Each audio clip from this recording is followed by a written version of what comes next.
Batman Arkham City hit store shelves a few weeks ago, but since I don't have an Xbox 360 or a PlayStation 3, I have to wait a few more weeks for the PC version to come out. And even then, since I'm stuck at school, I probably won't be playing it until December.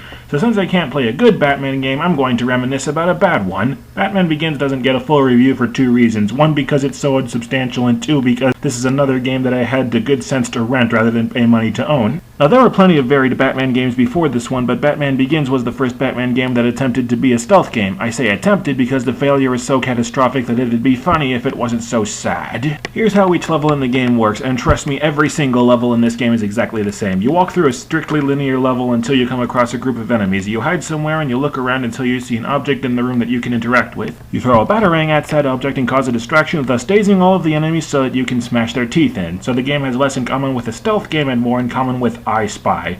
Once you take out a group of enemies, you move on to the next room and do it all over again, and in most of the levels you have to do this upwards of a dozen times! Getting from room to enemy-infested room isn't very exciting either. The path through the level is strictly linear, and there isn't any challenging platforming as you charge from place to place. And then the game keeps finding irritating ways to stall you. The game regularly forces you to pick locks or hack a security system before you can proceed. Neither of these activities are challenging, and there's no penalty for screwing up hacking a security system. They're just pointless delays. The weird thing is that every single lock in the game is exactly the same, so whoever the locksmith is in Gotham City, he's got the easiest job in the world. As simple as the gameplay is, the developers still found ways to screw it up. You can't aim your batarangs, the game locks onto targets for you. When you throw a batarang at an object to cause a distraction, one of four things will happen. 1. You will inexplicably miss your target, give away your position and get shot and killed. 2. You will inexplicably miss your target but not give away your position, and when you try and get into a proper position, you get shot and killed. 3. You'll hit your target, but it won't be the one specific target that you were supposed to hit. You'll give away your position and get shot and killed. Or 4. You'll finally hit your target and cause a distraction to startle the enemies. If the game aims your batarangs for you, can somebody explain to me why the automatic targeting system misses so damn often? The game breaks every single commandment that applies to stealth games. Thou shalt not instantly alert all enemies to the player's presence the instant the player sticks one pointy ear out of cover. Thou shalt not instantly kill the player for breaking stealth for a quarter of a second. And last but most importantly, thou shalt not program enemies that have the brains of a squirrel. The instant that you cause a distraction to startle the enemies, every single enemy immediately drops their gun and never even attempts to pick their gun back up again.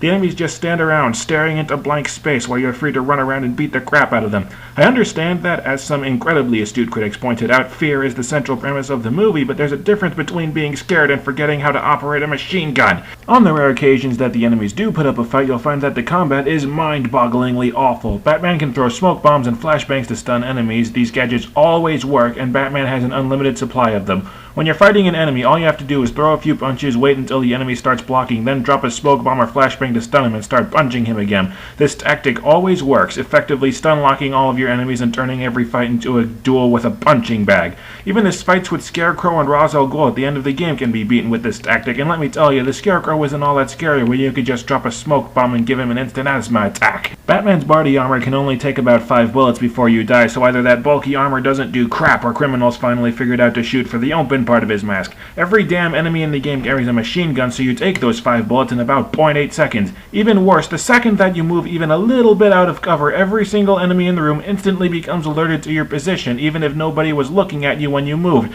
And naturally, once they psychically deduce your position, they immediately open fire on you with pixel-perfect aim. So basically, you get an instant game over if you screw up for even a microsecond. The game strictly follows the plot of the movie, not even taking the liberty to add scenes like most movie licensed games do. The problem is that, like other bad movie licensed games, Batman Begins does not have a very coherent narrative, and it just assumes that you've already seen the movie. The one scene that the game adds to the movie is a second Batmobile chase so that EA can justify putting Batmobile levels, plural, in the advertising campaigns. That's EA for you, doing the absolute bare minimum to get by. So yeah, there are 2 Batmobile levels, and both of them suck. Being a massive tank, the Batmobile isn't exactly easy to drive, and it handles horribly. I read in Nintendo Power that any halfway competent player could beat the Batmobile levels in one go, and I'm choosing to take this as an insult. There are no health power-ups anywhere in the Batmobile levels, so if you take damage, you're stuck with it. If you do happen to get killed and start back at a checkpoint, the game still doesn't replenish your health, so if you take too much damage early in the level, you'll pretty much be forced to start the level over, not that the game admits that. I understand that it's not exactly realistic to find armor that attaches to your car spontaneously sitting out in the middle of a crowded street, but I'm not exactly worried about realism in a video game about Batman. Okay, maybe I'm being a little harsh. The game does have some high production values, the graphics are good for their time, and the voice acting is very nice, and the game does have some redeeming moments, like when you perform an instant stealth takedown or when you interrogate an enemy by punching him in the soul. But the game is overall way too monotonous and way too insulting to garner a recommendation. If you want a good Batman stealth game, you'll either have to replay Arkham Asylum or pick up Arkham City. Oh, wait.